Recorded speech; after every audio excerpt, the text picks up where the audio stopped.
When you least expect it, God have you to meet somebody that He wants you to help. I recall when my youngest daughter was 5 years old, I had picked her up from school and we went into town, into the city, because we live in the country. And as we were going, it started raining really, really bad. And I went onto this street, where I would not normally go. And I saw a little boy sitting on the side of the road with his head down in his hands. And it looked like he was crying. And I said, "Oh my gosh, is that a little boy? What is that baby doing beside the road?" And I didn't see anybody with him, no other kids, nobody. I turned around and I went to him and I said, "Oh Lord, here I am, a black lady talking to a little white boy. I don't know. But what I did know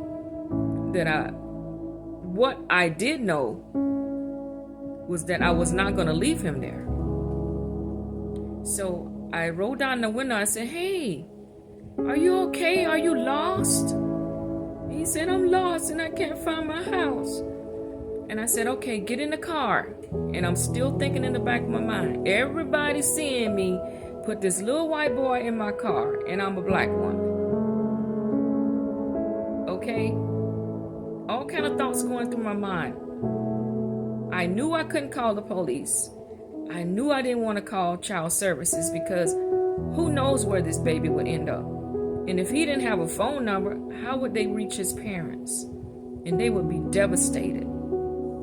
So I put him in the car and I said, "Okay, do you remember where you live? I need you to look out the window so you can show me where you live." He said, "Yes." I said, "Okay."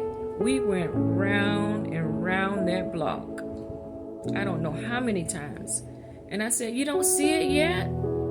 "No." I said, "Are you sure you know where you live?" And he said, "Yes, that way." So he pointed one way, but I went the other way. And as we ran around the block again, he said, "That's it. That's where I live."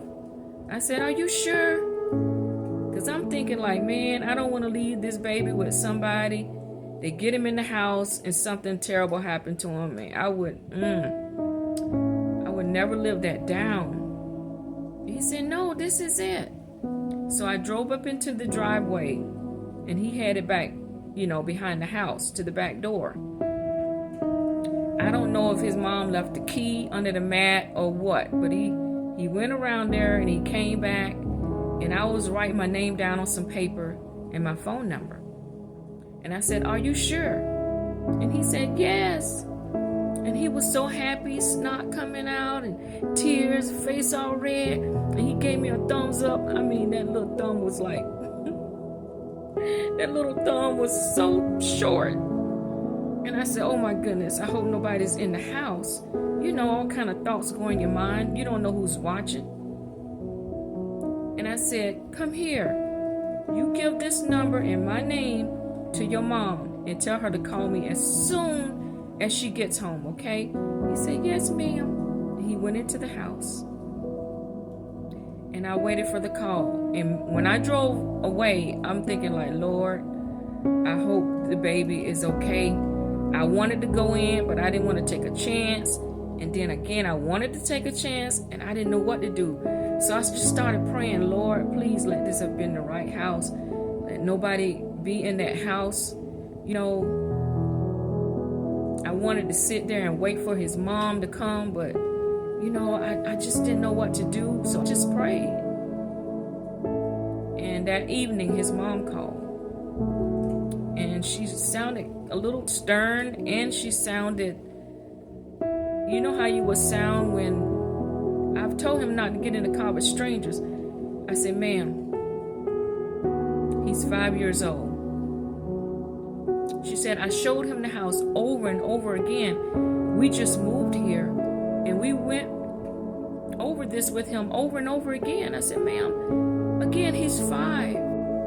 I began to tell her, again, he's 5 years old. All of these houses look alike. I wouldn't have known myself if I'm just moving here. My daughter wouldn't have known. And as a matter of fact, I wouldn't have let her went by herself. But both me and his dad had to work. I'm just glad that God led me to him. I told her I was a minister, I was Christian, and I just thank God that nobody stopped to pick him up. I said he was beside the road crying, heads down in his hands, facing the street, the traffic. Nobody stopped. And I'm so glad they didn't. I'm so glad that God put him in my path. So we never know who needs us. We never know why God is leading us this way when we normally go another way. But God knows. This baby needed me today. This baby needed me that day. So I just wanted to share with you. I hope it enlightened you, encouraged you. Please don't leave your kids alone. Please don't let them walk down the road alone. If it was this time, during this time of when situations are so bad right now, who knows where this baby would have ended up? Who knows? People are snatching kids. They were snatching them back then, but not like now. And I'm so glad that God put me in his path. I hope that you have a lovely day, a great day, and a beautiful day. And I'll talk to you again. Okay? Bye-bye.